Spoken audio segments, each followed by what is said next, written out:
This is the ghost town of Shasta.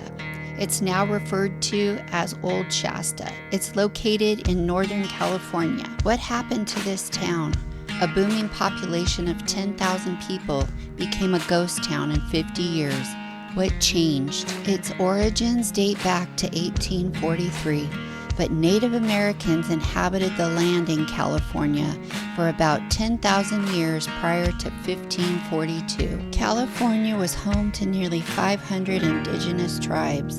In Shasta County, there were 5 tribes. In 1545, the land changed hands from Europe to Spain to Mexico until the United States took over on September 9th of 1850. The gold rush of 1848 and 1849 brought hundreds of thousands of people to California. Boom towns dotted the map around the Sacramento River, Whiskey Town, Horsetown, Shasta, Clear Creek, and the American River. Shasta was one of the first of 27 counties to pop up. It became the trade hub for the northern part of the state. Mining gold, copper, and zinc, the lumber industry, and agriculture grew rapidly, and the railroad changed the landscape of California as well. Let's dive into the origins of this gold rush town. A man by the name of Pierson Barton Redding is responsible for the development of Shasta. He was born November 26, 1816 in New Jersey. In the 1830s and 40s, New Jersey was a developing area. Railroad construction was underway and railroad companies were merging to connect the railways. Canal systems were being developed. The traffic on the canals were primarily comprised of barges, which shipped coal from Pennsylvania to cities such as New Jersey and New York City. In his 20s, he tried his hand at brokering cotton until the cotton market crashed a few years later. Eventually, Pierson moved to Missouri, and in May of 1843, he joined a large party of immigrants who were heading out west. Between 500 and 700 people were traveling to Fort Hall in Oregon. The party was led by Peter H. Burnett. They traveled across the plains, moving west towards Oregon. They traveled with 113 wagons, which carried supplies for the long haul. It took 5 months to complete the trip over extreme and rough terrain. Redding became good friends with a member of the party named Samuel Hensley. After arriving in Oregon, a small number of men decided to leave the Burnett party and continue south into California. The group was referred to as the Chiles-Walker Party. Walker led the party and Pierson joined them. After they passed over the Sierra Nevada range, they reached the landmarks of Pitt River Falls and Burney Falls. They continued their journey where they encountered numerous Native Americans along the way. On Thursday, October 26, 1843, the Chiles-Walker Party arrived in the region of what became Shasta County. And on Friday, November 10th of 1843, they reached Sutter Fort, which was owned by Captain John A. Sutter. At the time, California land was controlled by the Mexican government. In 1844, Pierson applied for a land grant through the Mexican government for 26,632 acres. His grant was approved on December 4th, 1844. He named the land Rancho Buenaventura, meaning good fortune in Spanish. This was the second land grant in the area. He was the first European American settler in Shasta County. In September of 1845, Redding joined the United States military. He enlisted into the Bear Flag Revolt. Redding worked his way up the ranks. He was promoted to major. Pierson became an active supporter of the Settlers' Revolt to turn California into a state of the Union. On June 14, 1846, a group of American immigrants marched on Vallejo's post in Sonoma to successfully overthrow the Mexican government. They declared it the new Republic of California. In 1847, Major Redding returned to live on his Rancho Buenaventura property and built an adobe home. He became the first permanent white settler of what is now known as Shasta County. During this time, gold was being discovered in California by James Wilson Marshall on January 24th of 1848 on the American River. Once reports were confirmed that Marshall found gold, it sparked the California Gold Rush. Hundreds of thousands of people arrived in California to search for gold. These new arrivals in California would soon be known as the 49ers. Major Redding took an interest in gold mining as well. He traveled to Sacramento to observe Marshall's discovery. Marshall found gold in red clay. Pierson's property had red clay.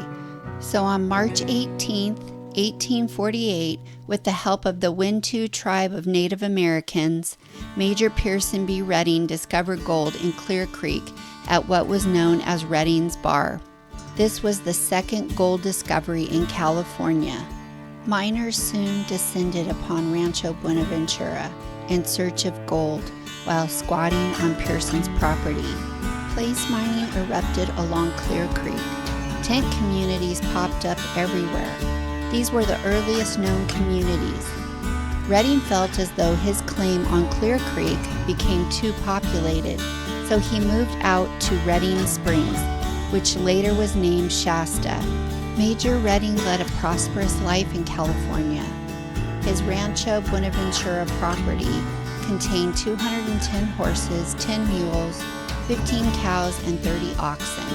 On September 9th of 1850, California was admitted into the Union as the 31st state. Major Redding's adobe residence became the county seat of Shasta County on February 10th of 1851. Future court proceedings were held there. Major Redding was appointed to Congress as the Superintendent of Indian Affairs for California on June 18, 1852. Major Redding also supported the construction of the California-Oregon Stage Road.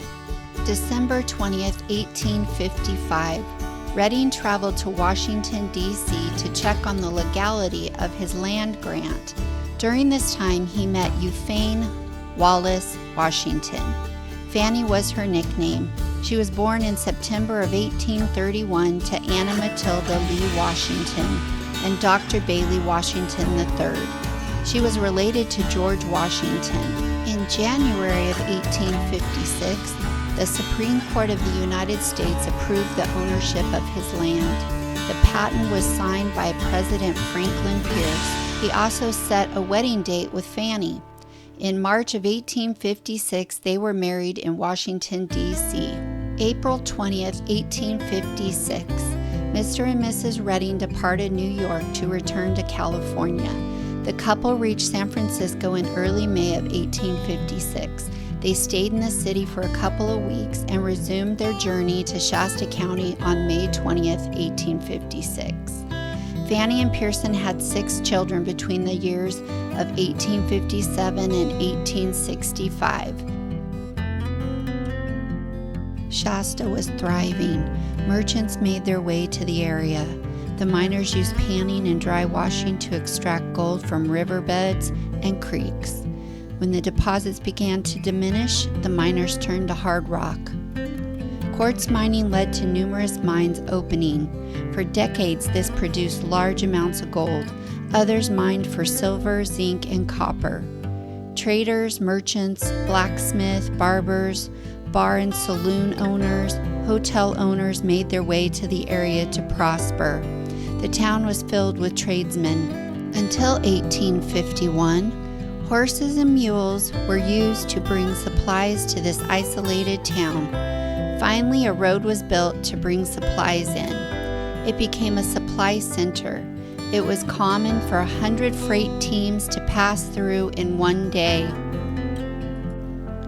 By 1852, there were 7 hotels, a post office, bakeries, merchant supply stores, saloons and bars, 9 cemeteries, a courthouse and jail, Masonic lodge, a butcher shop, blacksmith, barber shop, several churches, and a trader's store.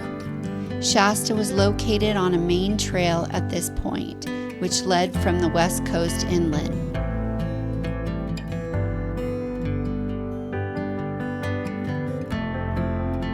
One blossoming character in this story was Henry Blum. Henry was born in Germany. He came to California via the Panama in 1854. He met Mary and they wed in 1860. Mary was also from Germany. The couple had 5 children and lived in a moderate 7-room home in Shasta. Their home was located on 2nd Street. Now Henry came to California to strike gold, but he soon realized that his experience as a baker provided a better income for his family. Henry partnered with Charles Bowell, the proprietor of the U.S. Bakery, but in 1878, Henry purchased a plot of land on the corner of Bowell Alley and Main Street. It was located next door to the Litch General Store. Henry made breads, pastries, and cakes. He expanded his bakery business by selling locally brewed beers, liquor, and tobacco. It was a very respectable establishment. Allegedly, the older German ladies would stop by after church on Sundays and have a beer and gossip with each other on a Sunday afternoon. Bakeries were a new concept in the mid-1800s in the Western world. Most bakeries of the time remained smaller in scale, a mom-and-pop business, usually consisting of one oven and one baker. Most bakers had their own secret recipes for fermenting yeast. Typical bakers had a massive brick oven. Henry used a peel oven, which used wood to heat the brick.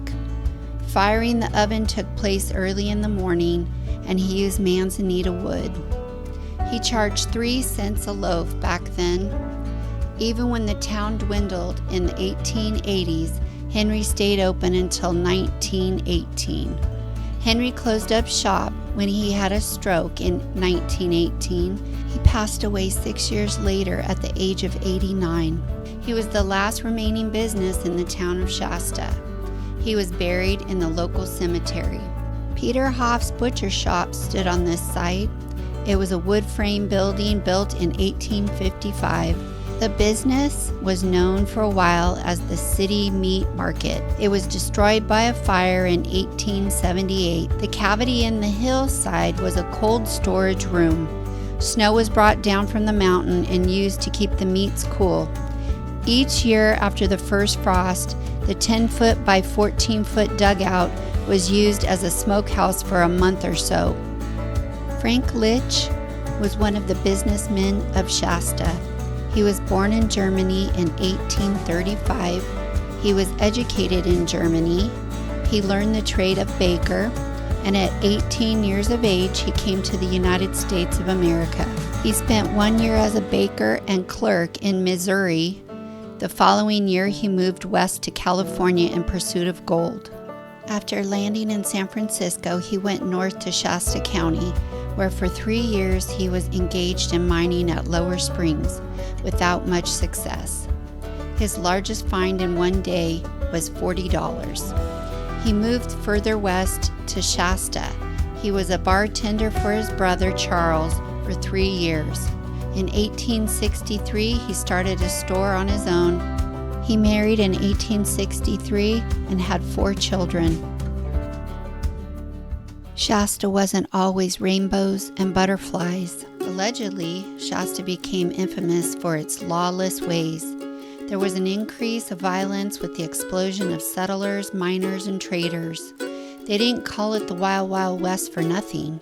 Between the 1850s and early 1900s, allegedly at least 18 hangings took place in Shasta. 2 such men were George Winfield and William J. Lyman. The story goes that both men were involved in a series of crimes, including the alleged murder of a prominent citizen named Isaac E. L. Clough. Isaac was an influential businessman and a miner in the Shasta area. He had a large ranch and was said to be quite wealthy. The murder of Clough shocked the community, and the trial and subsequent execution of Winfield and Lyman became a highly publicized event. Allegedly, Winfield and Lyman were well known for their criminal acts. Both men were convicted of a series of crimes, including robbery and the murder of Isaac. Gambling, heavy drinking, and violence were typically commonplace in mining towns. Men worked hard and cut loose on the weekends. Law enforcement was scarce during those times. The men had a speedy trial and were found guilty. The two men were hung by a crowd in public on April 15, 1854. This left a lasting impression on the community. No one knew it, but things were about to change. Shasta would never be the same. Another gentleman by the name of Benjamin Bernard Redding was born in Canada in 1824. When news of the gold rush reached Benjamin in 1849, he sailed to California. He arrived in California in 1850. He spent his time mining for gold, doing clerical work, and editing for the Shasta Journal. In 1853 to 1854, Benjamin was elected as a member of the California State Assembly. In 1856, he was elected as mayor of Sacramento. From 1863 to 1867, he served as Secretary of State. He became the first land agent for the Central Pacific Railroad in 1868. He selected a piece of land 6 miles east of Shasta, known as Poverty Flats, to be the northern terminal for the railroad. In honor of Benjamin Bernard Redding, the locals named the area Redding. Today, it's known as Redding, California. This changed everything for the town of Shasta. Due to the railroad terminal in Redding, Shasta had a gradual decline in the 1870s and the 1880s, and it continued into the early 1900s. Lucrative stagecoach and freight companies moved into Redding. Mind you, Shasta was 6 miles west of the terminal, so it only made sense for the businesses to relocate for convenience. When the paths of two prominent men crossed, it forever changed the landscape of two communities.